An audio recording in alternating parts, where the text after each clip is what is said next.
Well, Kelly, I appreciate you taking care of this model hair of mine. Oh, no problem. We just have a little bit left here. Okay.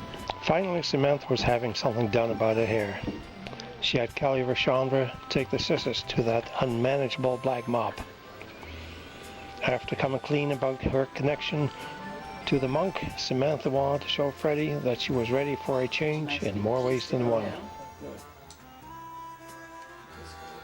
Now, I would like it really nice and short, okay? Oh, this long hair's just been fucking it blows in the wind. Yes, and, but look. Wow, Kelly, look at all the hair all the hair on loose. What happened to all my hair? Instead, you wanted a new beginning, Samantha. Yes, I do want a new beginning. Does that mean losing all my hair? Freddie's not going to know what's happening when he sees you with this beautiful haircut.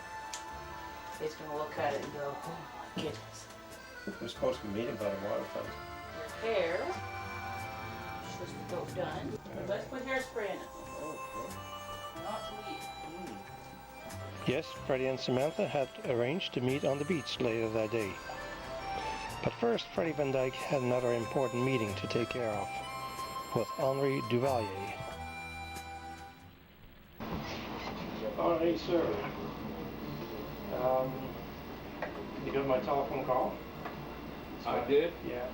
And I just wanted to talk to you personally, one-to-one, face-to-face, about some new developments in the case. I had a meeting with Samantha recently, and to make a long story short, she came clean. She passed out. Well, you don't know if she's telling the truth. Do you think she's telling the truth? You think she's... I think she is. Mr. Duvalier was initially a little skeptical about the sincerity of Samantha's confession to Freddie Van Dyke.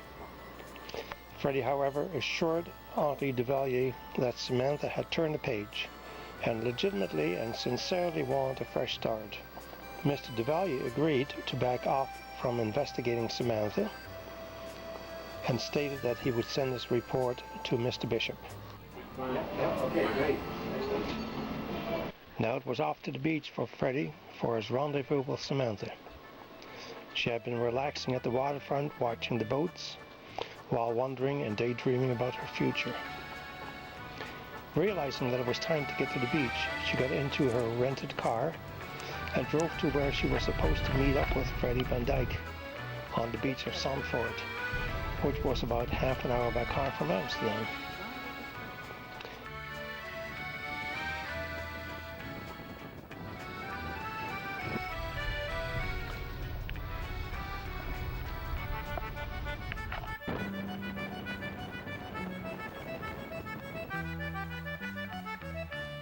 The two lovebirds met and sat down in the sand. Freddie showered Samantha with compliments on her new hairdo. They talked about the monk's move to the caves outside Maastricht and decided that they would go there together, and that Samantha would assist Freddie with the case as much as she could. Back in Amsterdam, Freddie Van Dyke had a brief meeting with Dr. Rashandra to bring him up to speed. We're going to Maastricht, and he may be hiding in the caves down there. Oh, you have caves there? Yeah, there are certainly big caves there. Now, I have already made arrangements to take Samantha down there, and we're taking the train down. Freddie was wondering what the doctor would do. Would he go to Maastricht or stay in Amsterdam? In the end, Dr. Rashandra agreed that it would not be fair to Kelly to take her to Maastricht, only to be chasing the monk. Freddie agreed. He suspected, however, that the doctor had other plans and motives. With Samantha having changed sides, Dr. Rashandra might well become the new informer. Only time would tell. It's been a pleasure. Bonjour. Always, yeah. Au revoir. Au revoir. Yeah. So Freddie and Samantha took the train to Maastricht, about a 2.5-hour journey from Amsterdam. It would be Samantha's first visit to this historic and fascinating city. I'm sure looking forward to our hotel in Maastricht. Close to the German and Belgian border, it was divided by a large river, after which it was named. Freddie knew a nice small hotel with a real family atmosphere where he had stayed before. and Freddie assured Samantha that she would be enjoying her stay there, and Freddie went in ahead to make sure they had received his reservation. The Old Town Family Hotel, true to its name, had a genuine family atmosphere. It had a lobby that was used as a common room where guests could mix and socialize if they chose to do so. But Samantha said that she would prefer to relax in their suite for a while Freddie took care of some of the things he needed to do. He was going down to the common room to talk to the hostess and see how her son Tommy was doing. Typically the visitors were from all over the world, but tended to communicate with each other mostly in English.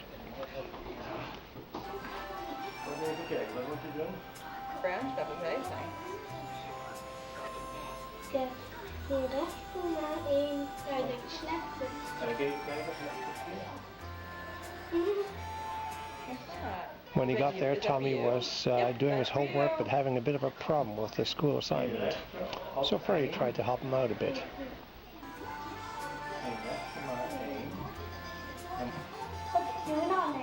Decoration. It's waiting for you. Is it good? Ja, omdat er staat, je kan van 6-2-1 en 6-2-2 kan je kiezen. Van beide kanten. Since there was still a bit of time before supper, Freddie decided to make a quick visit to his ex-lawyer, who had moved from Amsterdam to Maastricht. She was kind enough to give Freddie a few minutes of her time to discuss the monk situation. Nou, sterkte. Dank je. Hoi hoi. Hello, mevrouw Menge. I thought you would have retired from practicing law by now. I was wrong. I sent you an email recently about Jacques van der Hoeven. Did I tell you enough in my email? Yeah, you told it, and they told it from A to Z. So I guess from A to Z means that you got enough information, did you? Yeah. The monk lives like a hermit, little contact with the outside world, so it seems. Kind of like the book. What is that called in English? I don't know. Alleen op de wereld. Alone in the world? Say, it occurred to me just the other day that maybe the monk should be approached by someone who speaks Latin. Him being a Latin scholar and all that. Unfortunately, I didn't take Latin at school. Yeah, well, you went to the wrong school. You went to school in Amsterdam, and I went to school in Oosterbeek. No, in Arnhem. Well, your knowledge of Latin, perhaps you could help. I was wrong. Yeah. I spent some time trying to locate the monk in and around MANOSQUE in the south of France. Lovely country. Have you ever been there? I just gave him that last year. Yeah. I understand that the monk is currently thought to be hiding in the caves just outside the city of Maastricht. Do you think this is possible? Yeah. I'm planning to snoop around a little around these caves. Do you foresee any legal problems with this? Oh, I didn't know any better. Yeah, we didn't talk about that. No. After you moved to Maastricht, I had to get another lawyer. Yeah, that was in Amsterdam. Yeah. His name is Mr. Can. Yeah. He's helping us get a restraining order overturned that the monk had issued against myself, Dr. Chandra, and Dr. Baptiste. Yeah. Well, yeah. Well, it was great seeing you. I better be on my way. Hoi hoi. Hoi hoi. Hoi hoi. Freddie van Dijk was pleased to have had a few minutes with Mevrouw Menge. She seemed still very involved with her law practice, and retirement did not seem to be on her radar. As it was now late in the afternoon, it was time for Freddie to get back to the hotel so that he and Samantha could have dinner and maybe go out for a drink or coffee after, before turning in for the evening.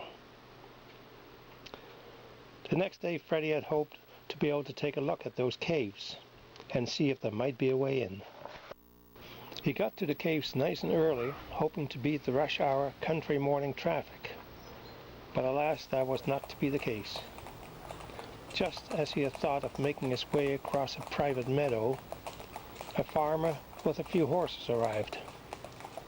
Freddie waited a while, but the farmer, and what presumably was his wife, seemed in no hurry to leave the area. They were probably wondering what that stranger was doing there looking at them and looking at the caves. Perhaps, Freddy thought, they might even be friends with the monk.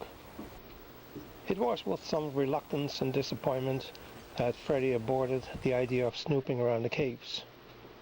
He realized that he had to rethink his strategy and figured he could do that back at the hotel. However, there would be little time for thinking, since as soon as he sat down in the backyard with a cup of coffee, hello, Peter, the phone rang. You saw Jacques in the park? No kidding. That's the old ball park, downtown Maastricht. Okay, no problem. Say, yeah, I do have a bike. Yeah, just parked outside the building here. No problem. I'll jump on the bike and I'm heading straight down. He's with his grandson? Okay, I'll keep that in mind. Yeah, thanks for the tip. And I'll owe you one, okay? So long. Bye-bye.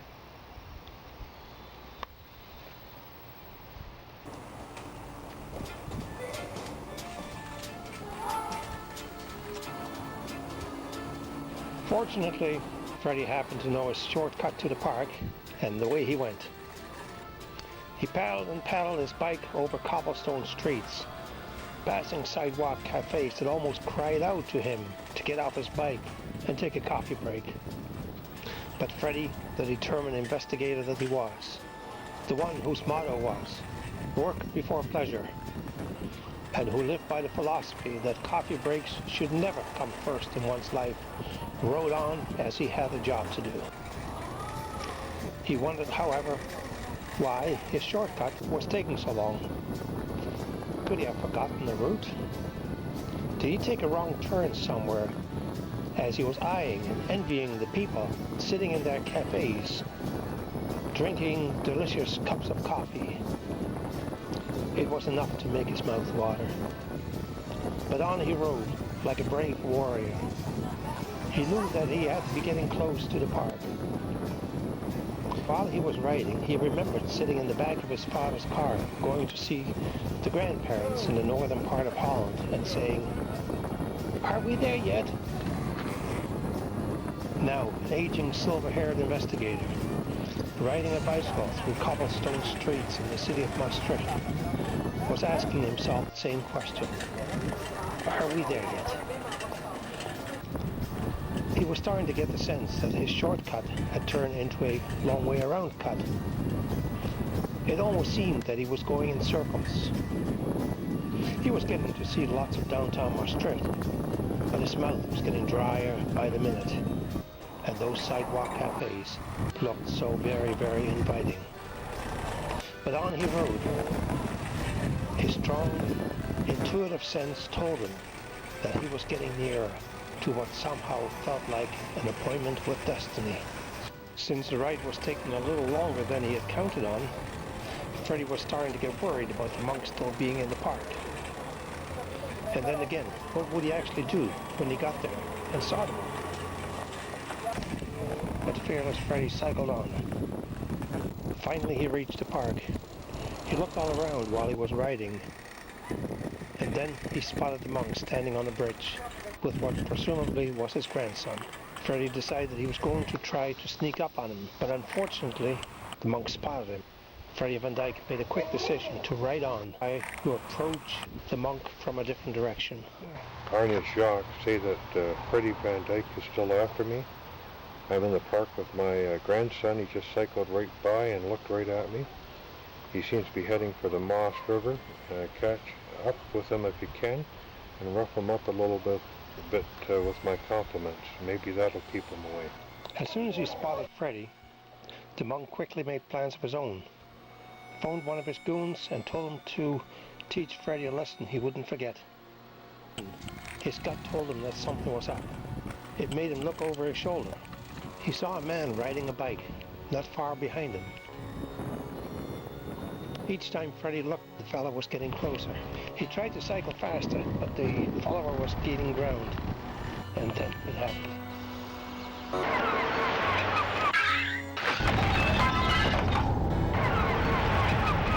Ow! Ow! Ow! That's for the monk. Stay away from him.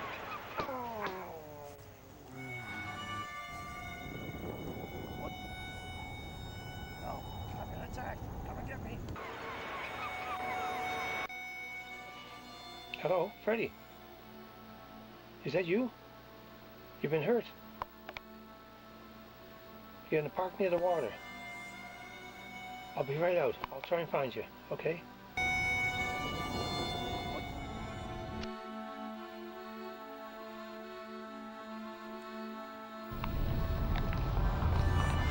Oh, Freddy, where are you?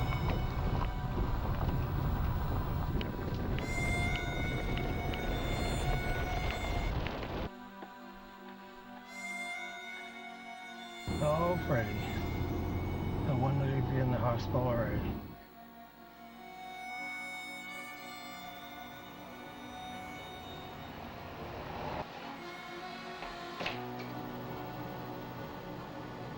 Oh, goodness, Freddy, what happened to you? Look at you.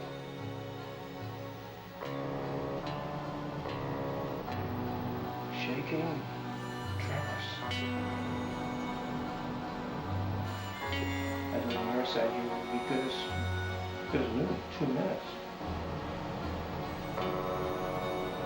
Well, I'll grab a coffee in the coffee shop and I'll come back and then we'll go home. I'll take you home, okay?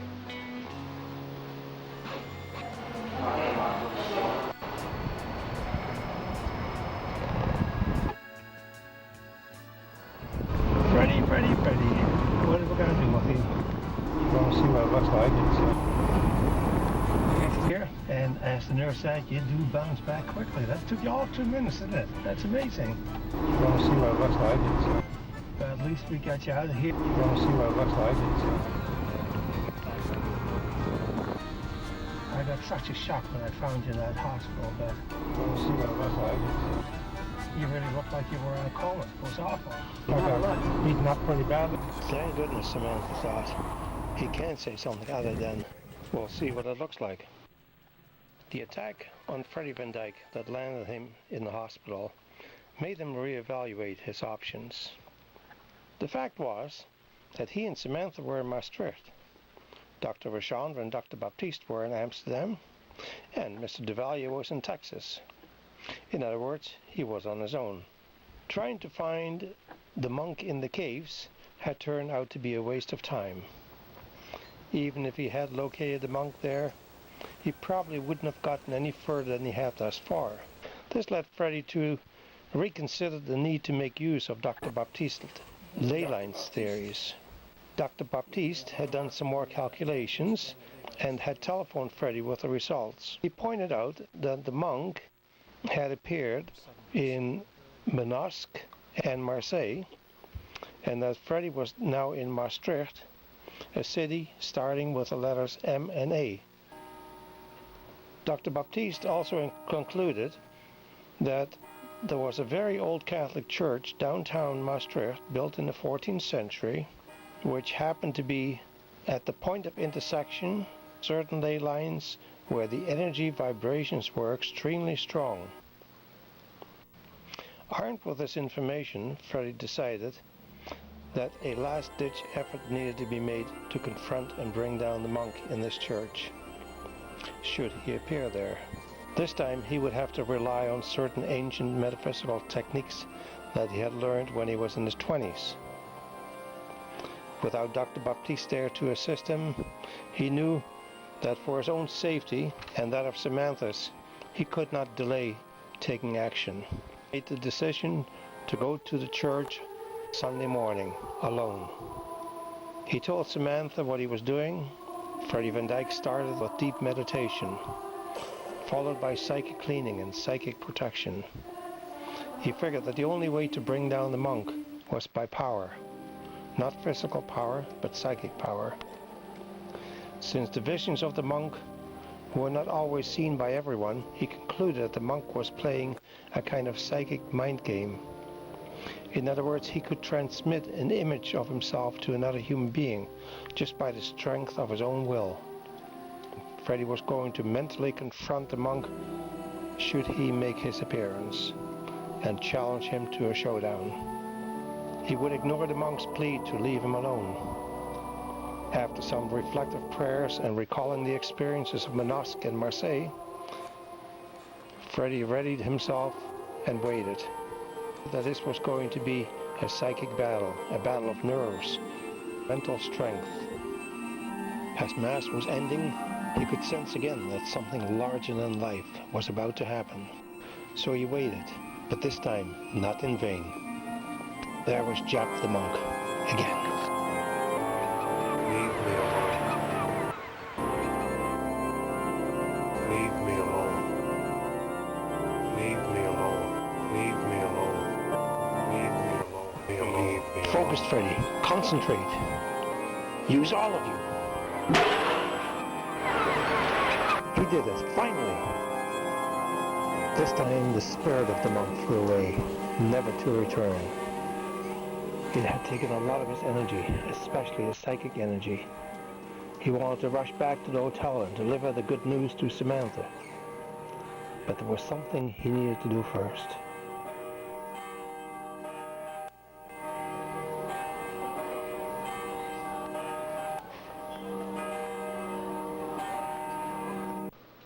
Well, that's all, folks. This has not really been a movie. You've been watching a rather long commercial.